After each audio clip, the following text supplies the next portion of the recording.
오늘 말씀은 베드로전서 5장 1절로 6절까지 말씀입니다. 너희 중 장로들에게 권하노니 나는 함께 장로된 자여 그리스도의 고난의 증인이요 나타날 영광에 참여할 자니라. 너희 중에 있는 하나님의 양무리를 치되 억지로 하지 말고 하나님의 뜻을 따라 자원함으로 하며 더러운 이득을 위하여 하지 말고 기꺼이 하며 맡은 자들에게 주장하는 자세를 하지 말고 양무리의 본이 되라. 그리하면 목자장이 나타나실 때에 시들지 아니하는 영광의 관을 얻으리라. 젊은 자들아 이와 같이 장로들에게 순종하고 다 서로 겸손으로 허리를 동이라. 하나님은 교만한 자를 대적하시되 겸손한 자들에게는 은혜를 주시느니라. 그러므로 하나님의 능하신 손 아래에서 겸손하라. 때가 되면 너희를 높이시리라. 아멘. 네, 오늘은 베드로 전서 5장 1절로 6절 말씀을 함께 보고자 합니다. 오늘 본문은 베드로 사도가 여러 교회들의 그 지도자로 세워진 장로들과 또 그 교회 공동체 안에 믿음의 젊은이들, 그러니까 나이 들고 있는 장로들과 또 젊은 청년들에게 이 권면의 말씀을 전합니다. 나이든 장로들은 하나님의 뜻을 따라 그리스도인의 본이 되어서 하나님께서 맡겨주신 하나님의 자녀들을 그리스도께로 인도하도록 권면합니다.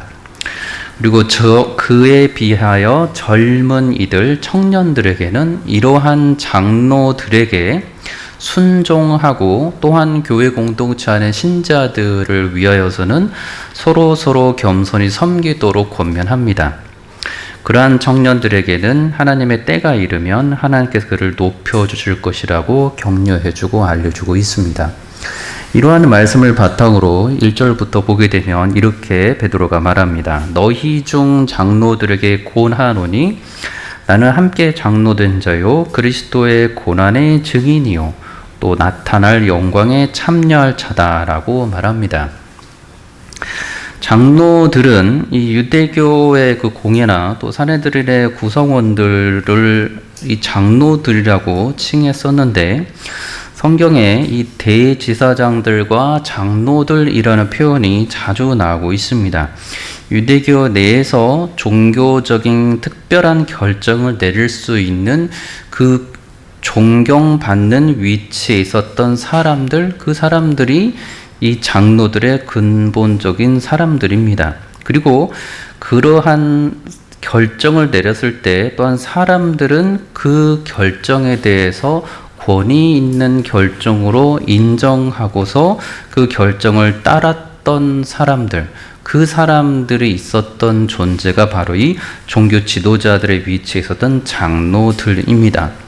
그래서 베드로가 언급하는, 베드로도 유대인이었기 때문에 베드로가 언급하고 있는 장로들이라는 표현도 그에 관한 한 연속선 안에서 질서와 권위를 인정하는 가운데 그리스도인 교회 공동체 내에서 신자들로부터 인정받고 있었던 지도자들이었고 믿음 생활에 있어서 특별한 결정을 내릴 수 있는 위치에 있었던 권위 있는 지도자들이었습니다.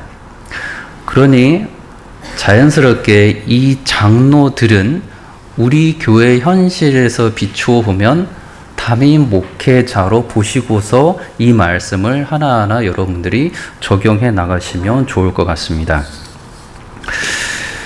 이 교회에 장로된 지도자들에게 이 베드로가 권면하고 있습니다. 이 격려를 하면서 베드로 사도가 자신이 또한 교회의 장로된 지도자로서 자신이 어떠한 정체성을 가진 사람인가를 고백합니다. 그것은 교회의 장로인 나는 그리스도의 고난의 증인이요 나타날 영광에 참여할 자다라고 말을 하고 있습니다. 다시 말해서 그리스도의 고난은 그리스도의 십자가를 말하고 있고 나타날 영광은 부활의 영광이니 그리스도의 그 고난 십자가 고난과 부활과 다시 오실 예수 그리스도를 전제로 하면서 그 영광에 참여하는 사람, 그 사람이 나는 교회의 장로다라고 지금 말하는 것입니다.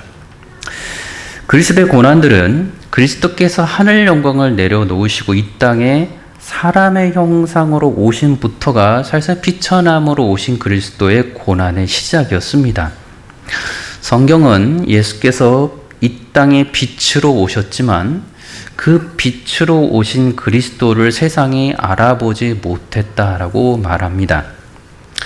죄악으로 뒤덮여져 버린 이 어둠으로 깜깜한 이 세상이 빛으로 오신 예수 그리스도를 알아보지 못하였고 그분은 그 어둠을 물리치고 그 어둠 가운데 있는 자들을 생명의 빛, 구원의 빛인 그리스도 자신에게로 인도하고자 하였지만 사람들은 그를 알지 못했다는 것입니다. 그것이 요한복음 1장 5절에 이렇게 말씀하고 있습니다. 빛이 어둠에 비치되 어둠이 깨닫지 못하더라. 참빛 곧 세상에 와서 각 사람에게 비추는 빛이 있었나니 그가 세상에 계셨으며 세상은 그로 말미암아 지은 바 되었으되 세상이 그를 알지 못하였고 자기 땅에 오매 자기 백성이 영접하지 아니하였으나라고 말씀합니다. 그렇기에 그리스도의 고난은 이미 이 땅에 예수께서 빛으로 오셨지만 사람으로 오셨지만 사실상 이미 그리스도를 만나 우리들에게는 그 그리스도가 영광스러운 분이시지만 이 그리스도가 이 땅 가운데 오셨을 때는 성경은 그로부터 사람들은 그를 알아보지 못했다라고 정확하게 알려주는 것입니다. 그러니 그리스도의 고난들은 이미 그리스도께서 인간으로 오시면서 비천한 대접을 받고 있는 모든 순간을 우리는 생각할 수가 있습니다. 이러한 그렇지만 하나님의 택하심을 받은 소수의 자기 백성들이 있었는데 이렇게 고난으로 오신 그리스도께서 이 땅에 오셨지만 그 고난이 나를 위한 고난임을 알고서 빛으로 오신 그리스도를 어둠 가운데 맞아들인 사람들, 그 사람들이 그리스도인이었습니다. 그 사람들은 요한복음 5장 12절에 따르면 영접하는 자, 곧 그 이름을 믿는 자들에게는 예수 그리스도를 믿는 자들에게는 하나님의 자녀가 되는 권세를 주셨다라고 말씀해 주셨습니다. 그러니 베드로와 같이 그리스도를 만난 사람들은 어둠 가운데 있었지만 그 어둠 가운데서 빛으로 오신 그리스도, 고난 중에 오신 예수 그리스도를 알고서 믿고 영접했다는 것입니다. 그래서 그 사람들이 고난의 그리스도를 알고 있는 사람들입니다. 예수님을 영접하여 믿고 있는 사람들은 저와 여러분, 저 같은 사람들, 바울과 베드로와 같은 사람들은 그들 앞에서 하나님의 영광으로만 가득히 높으신 예수님을 보고서 믿은 것이 아니었고 그리스도의 십자가의 고난을 만났고 그래서 그분이 나를 위해 오신 하나님의 아들이시며 구원자이심을 믿게 되었다는 것입니다. 그것이 예수 그리스도의 이 고난의 증인이라는 것의 응답입니다. 그리스도께서 이 땅에 그렇게 오신 분, 그렇게 그 마음 안에서 베드로는 자신이 교회 공동체 안에서 질서 가운데 신자들이 인정한 그 권위 있는 교회 지도자로서 그러한 장로로서 자신의 그 장로의 정체성을 다시금 분명하게 알려주기를 나는 그리스도의 고난들, 난 그리스도의 그 십자가의 고난들, 그리스도가 나를 위해서 이 땅에 사람의 형상으로 오셔서 그 모든 고난들을 다 당하시고 끝내 십자가에서 못 박혀 돌아가신 그 고난들을 다 당하신 분, 그러나 그분으로 인해서 나의 죄가 용서함을 받았다라고 전하는 사람, 그 증인이며 복음 전파자가 바로 장로인 나다라고 말하는 것입니다. 그래서 더 이어서 또 한편 이어서 말하는 게 부활에 대해서도 이 베드로는 정확하게 인식하고 있었는데, 나타날 영광에 참여할 자가 바로 나다라고 말하고 있습니다. 나타날 영광이니 이것은 나타날 영광이어서 아직 사람들에게 또한 공개적으로는 보여지지 않은 영광입니다. 이 영광이 전제되고 있는 것은 예수 그리스도께서 십자가에 돌아가신 후에 3일 만에 부활하셨다는 걸 또한 전제를 하고 있는 영광입니다. 부활하실 때 그 영광의 몸으로서의 그 영광이 지금 하늘 위에 계셔서 살아계신 그 부활의 몸으로 이 땅에 다시 오실 것인데, 신자들은 그 부활하셔서 살아계신 그리스도께서 이 땅에 다시 오셨을 때 그리스도와 더불어서 만나 영원히 왕노릇하게 될 그 영광을 알고서 참여하게 되는 자라고 말하는 것입니다. 그래서 성경에서는 이 그리스도를 향하여서 자기 영광의 보좌에 앉으신 영광의 주라는 표현을 종종 사용하고 있습니다. 예수께서 친히 말씀하시기를 마태복음 19장 28절에 인자가 자기 영광의 보좌에 앉을 때는 이라고 말씀합니다. 마태복음 25장 31절에도 인자가 자기 영광으로 모든 천사와 함께 올 때 자기 영광의 보좌에 앉으리니 거라고 말씀합니다. 고린도전서 2장 8절은 영광의 주를 십자가에 못 박지 아니하였으리라 라고 말씀하고 있고, 야고보서에서도 내 형제들아 영광의 주 곧 우리 주 예수 그리스도라고 말씀하고 있습니다. 히브리서 1장 3절에서도 높은 곳에 계신 지극히 크신 이의 우편에 앉으셨느니라 라고 예수 그리스도를 말씀하고 있습니다. 그렇게 돌아가셨지만 3일 만에 정말로 이 땅에 인간의 몸으로 부활하시되 영광스러운 몸으로 부활하셔서 제자들 앞에서 참으로 그들이 보는 앞에서 하늘로 올라가셔서 하늘 아버지 우편에 지금 앉아 계신 영광의 예수 그리스도, 그 예수 그리스도께서 다시 그 영광스러운 몸과 함께 이제는 비천한 모습이 아닌 영광스러운 바로 그 몸을 가지고서 이 땅의 심판주로서 다시 오실 그분을 하나님의 사람들은 맞이하고 참여하게 될 것이라는 것입니다. 바로 그렇기에 부활의 예수 그리스도와 다시 오실 예수 그리스도, 그리고 그분으로 오셔서 새하늘과 새 땅에서 영원히 주와 더불어서 왕노릇하게 될 것임을 베드로는 인식하는 가운데 이 나타날 영광에 참여하는 자라고 말씀하는 것입니다. 그리고 베드로는 정확하게 자신의 능력으로 스스로 예수님께서 나를 구원하여 주시고 나를 그 부활의 영광 가운데 하여 준 사실이 내 스스로의 힘이 아니고 나는 단지 그곳에 참여하게 되는 자라는 사실을 정확하게 인식하고 있습니다. 자신의 능력으로, 자신의 선한 의지로 구원의 그 뜻에 이 영광에 참여할 수 있는 것이 아니라 주께서 초청하셨고 그 초청 내가 응답이 되어서 내가 그 잔치해 준 것에 내가 그저 참여하게 될 뿐이라는 사실을 겸손하게 고백하는 것입니다.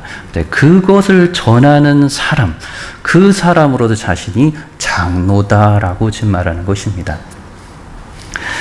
그리스도의 십자가의 고난일 뿐만 아니라 고난의 증인일 뿐만 아니라 나타날 영광, 그리스도께서 다시 오실 그 부활의 몸으로서 다시 오셔서 우리와를 맞아주실 그 영광에 참여하게 되는 자, 그리고 그것을 증언하는 자가 바로 내가 장로다라고 말하는 것입니다. 그러니 이러한 모습으로 교회 안의 장로는 자신이 어떠한 일을 하고 있는 사람이고 어떠한 존재라는 것을 정체성을 분명히 인식하고 있어야 한다는 것입니다. 여러분들이 주의 종을 위해서 기도할 때 그렇기 때문에 이 모습이 주의 종 가운데 계속하게 해달라고 간절히 기도해야 됨이 마땅할 것입니다. 2절에서는 그 증인된 모습으로 이제 다른 여러 교회들의 그런 특별한 장로들의 위치에 있는 그 장로를 위해서 권면합니다. 너희 중에 있는 하나님의 양 무리를 치되 억지로 하지 말고 하나님의 뜻을 따라 자원함으로 하며 더러운 이득을 위하여 하지 말고 기꺼이 하며라고 말씀합니다. 너희 중에 쓴 이 말은 그 그리스도인 교회들이 있었고 그 그리스도인 교회들의 교회 공동체가 있는데 그 교회 공동체가 하나님의 양무리라는 것입니다. 하나님께서 목자장이 되어 주셔서 하나님께서 목자장으로서 어느 사람을 교회 장로로 세웠는데 그 장로에게 자신에 속한 자신의 사람, 자신의 양 무리들을 많은 사람들을 그에게 장로에게 교회 공동체 그 지도자에게 특별히 맡겼다는 것입니다. 그래서 하나님께서 하나님의 양 무리를 그 장로들이 치되 곧 돌보되 억지로 하지 말라라고 말을 하고 있습니다. 이 억지로 하지 말라는 것은 어떠한 필요가 있어서 내가 교회 장로로 지도자로 부름을 받았기 때문에 나는 이거를 하고 싶지 않은데 이것을 나한테 맡겼기 때문에 의무감으로 필요성에 따라서 심리적인 강박증이 있어 그 모습으로 내가 이 양떼를 쳐야만 하는구나라는 것으로 하지 아니하라라는 것입니다. 그것이 억지로 하지 않게 기도하라는 것입니다.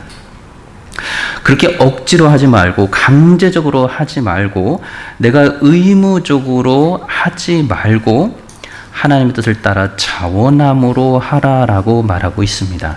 하나님의 뜻을 따라 하나님을 따라 곧 그들이 믿고 알고 있는 하나님의 말씀 가운데 나타난 예수 그리스도의 그 뜻을 따라서 자원함으로 하라고 하니 이 말은 억지로 필요성에 따라서 의무적으로 하는 것이 아니라 그 마음 가운데 그의 스스로의 의지로서 자발적으로 자원하는 마음으로 하나님께서 그 장로에게 그에게 맡겨주신 양떼들 하나님의 자녀들을 양을 치라 양을 돌보라 라고 말씀하는 것입니다.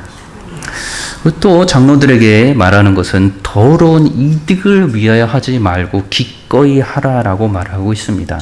더러운 이득은 어떠한 자기 자신의 천하고 비율하고 값싼 어떤 이득을 위해서 열심을 내는 것을 뜻합니다.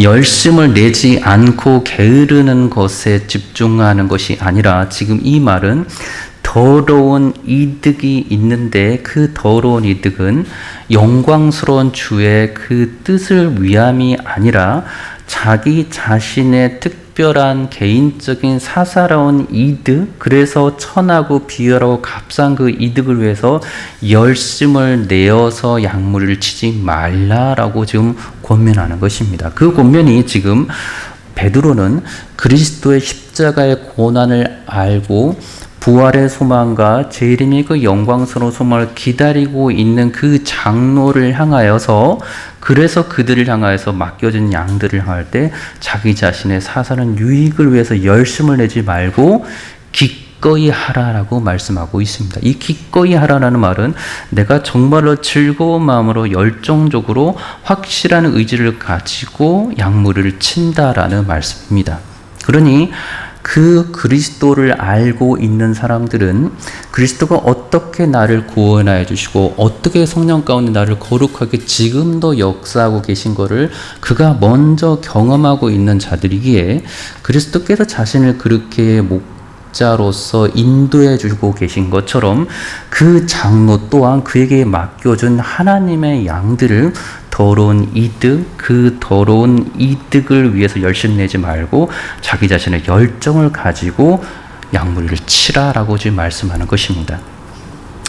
바울은 사도로서 베드로뿐만 아니라 바울도 또한 사도로서 이렇게 교회의 지도자로서 권위 있는 가르침으로 그리스도를 전하였고 하나님의 열심과 열정으로 그리하였고 자기 사사로운 이득을 위해서는 그리하지 않았던 것을 종종 성경 안에서 반복해서 기록하고 있습니다.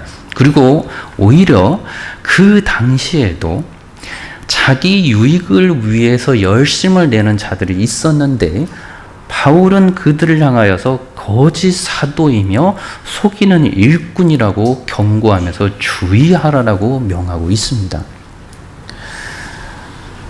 골라디아서 6장 14절에 바울이 자랑하는 것을 말합니다. 내게는 우리 주 예수 그리스도의 십자가 외에 결코 자랑할 것이 없으니라고 그가 스스로 말하고 있습니다. 고린도후서 12장 10절 이하에서는 그가 그리스도를 위하여 약한 것과 능력과 궁핍과 박해와 곤고를 기뻐하노니 이것은 그리스도를 위해 그가 모든 섬겼던 모습을 뜻합니다. 이런 것들을 그러나 내가 기뻐한다라고 말을 하고 있습니다. 고린도후서 11장 2절에서 내가 하나님의 열심으로 너희를 위하여 열심을 내었다라고도 말하고 있습니다. 그러나 고린도후서 11장 13절 이하에 보면 어떤 사람들이 있는데 그 사람들은 거짓 사도고 속이는 일꾼이어서 자기를 그리스도의 사도로 가장하는 일들인데 이것은 이상한 일이 아니니라 사탄도 자기를 광명의 천사로 가장한다라고 말을 하고 있습니다. 교회 안에서 거짓 장로로 세워져 있는 사람들이 있다는 것이고 교회 안에서 사탄의 일꾼들이 있다라고 지금 베드로와 이 바울이 경고하고 있는 것입니다. 그들이 열심을 내고 있지 않은 것이 아니라 그들이 열심을 내지만 그들 스스로의 비천하고 하찮은 유익을 위해서 열심을 내고 있는 이 모습이 지금 이 시대뿐만 아니고 이미 예수 그리스도께서 돌아가시고 제자들을 향해서 보여주고 초대교회가 형성되고 있는 이 박해받는 시대에서조차도 교회 안에서 거짓 사도들과 속이는 일꾼들이 있었다라는 것입니다. 그것을 성경에서는 주의하라라고 말합니다. 그리고 그들에게 장로들에게 두 가지를 또 한 번 알려주는 것은 맡은 자들에게 주장하는 자세를 하지 말고 양무리의 본이 되라라고 말씀하고 있습니다. 주장하는 자세를 취하지 말라는 것은 권력이나 또는 권세를 가진 자로서 이 주인인 채 하는 것, 귀족 노릇을 하는 것, 지배하려고 하는 것으로 하지 말라라는 것입니다. 도리어 섬기려는 자세로 겸손히 그리스도만을 높이고 그리스도만을 주장하는 자세를 취하라는 것입니다. 그리고 그 다음에 또 양무리의 본이 되라라고 말하고 있습니다. 양무리들, 한 사람이 아닌 양 자신에게 맡겨주신 하나님의 사람들, 그 하나님의 자녀들이 자신의 모습을 보고서 그리스도를 닮아갈 수 있도록 장로의 마음과 행실이 정말로 그들이 그리스도를 닮아가는 본이 될 정도로 그렇게 살아라라고 예시가 되어라라고 말씀하는 것입니다. 이는 그리스도께서 제자들의 발을 씻겨주면서 선생으로서 제자들의 발을 씻겨준 지극한 겸손으로서 그러나 하나님의 뜻을 위해서 그 평생 가운데 사셨던 그 모습, 그렇게 본을 보여주는 모습을 보여주며 제자들로 하여금 나를 본받으라고 했던 그 말씀과 동일한 이 본이 되라는 말씀이 됩니다. 그러니 교회에 가르치는 장로들, 양들을 치는 장로들은 그 존재는, 그 지도자는 많은 교인들의 본이 되는 삶을 살아야 하는 자라는 것입니다.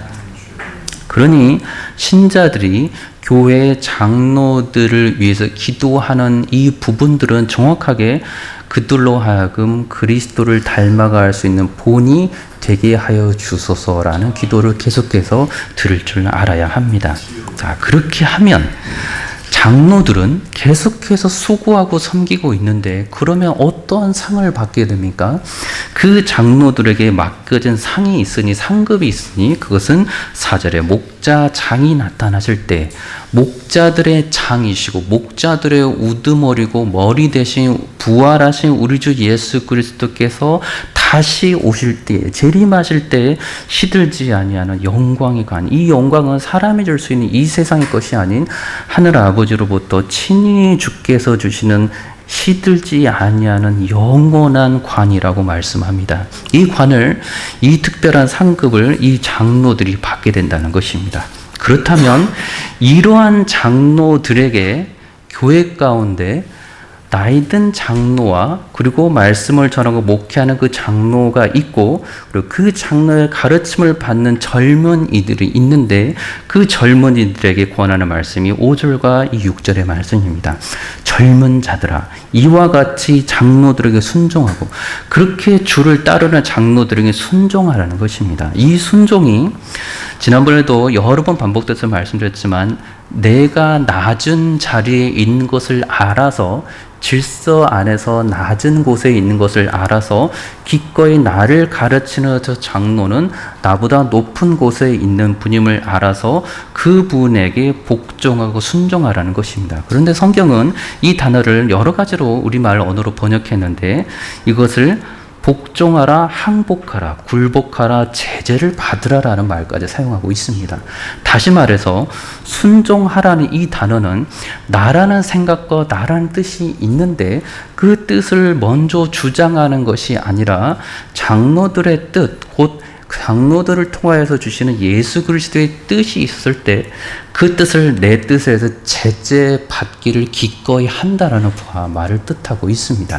그래서 그것이 순종한다는 표현입니다. 그리고 또 교회 공동체 안에서는 다 서로 겸손으로 허리를 동일하라고 말씀하고 있습니다. 서로를 향하여서 또한 겸손함으로 서로를 위하고 섬기는 삶을 살아라는 것입니다. 그러한 자에게는 주께서 교만한 자에게는 싸움을 거시고 대적하시지만 그렇게 교만한 겸손한 자에게는 주의 은혜를 반드시 주신다라고 말씀하는 것입니다. 이 주의 은혜는 예수 그리스도를 알게 되는 은혜이고 예수 그리스도의 그 뜻 가운데 정말 더 살아갈 수 있게 되는 은혜입니다. 그러한 자들은 젊은 자들아 5절에 이와 같이 장로들에게 순종하고 다 겸손으로 허리를 동일하라고 말씀하고 있고 6절에 그러므로 하나님의 능하신 손 아래에서 겸손하라 때가 되면 너희를 높이시리라라고 말씀하고 있습니다. 겸손의 가장 아름다운 모습은 기다리는 것입니다. 하나님의 때는 반드시 있을 것이고 그 때가 되면 겸손히 섬겼던 그 자들은 그 젊은이들은 하나님의 때가 되면 반드시 주 하나님께서 그들을 교회 공동체 가운데 드러나도록 높여주신다는 것입니다. 그러니 우리가 양으로서 주의 종의 가르침에 따라서 해야 될 것은 나의 뜻을 굴복시키고 나의 뜻을 능히 제재함을 받고 그리고 주의 종이 알려준 그 하나님의 뜻에 따라서 내가 계속해서 겸손히 순종하면서 성도들을 사랑으로 겸손하게 섬기는 모습, 그래서 주께서 나를 높여줄 때까지 기다리는 모습, 그것이 바로 이 젊은 교환의 청년들이 받게 되는 복이라는 것입니다. 이러한 복이 우리 교회 안에 있는 장로와 그리고 우리 교회 안에 있는 젊은이들에게 계속해서 주의 은혜가 가득 넘치시기를 우리 주 예수 그리스도 이름으로 축원합니다. 기도하겠습니다. 참 좋으신 아버지 하나님, 여전히 부족하지만 이 그리스도 교회의 귀한 장로이신 또 담임 목회자 우리에게 보내주시고 또 귀한 그 말씀을 따라 순종할 수 있는 은총 주시니 감사합니다. 우리의 생각을 자랑하지 않게 하시고 주의 종의 뜻에 따라 순종하고 그리고 주께서 주시는 하나님의 때에 따라서 높여주시는 아름다운 은혜를 만끽하는 그런 귀한 주의 백성을 들어 주님 축복하여 주옵소서. 예수 그리스도 이름으로 기도드리옵나이다. 아멘.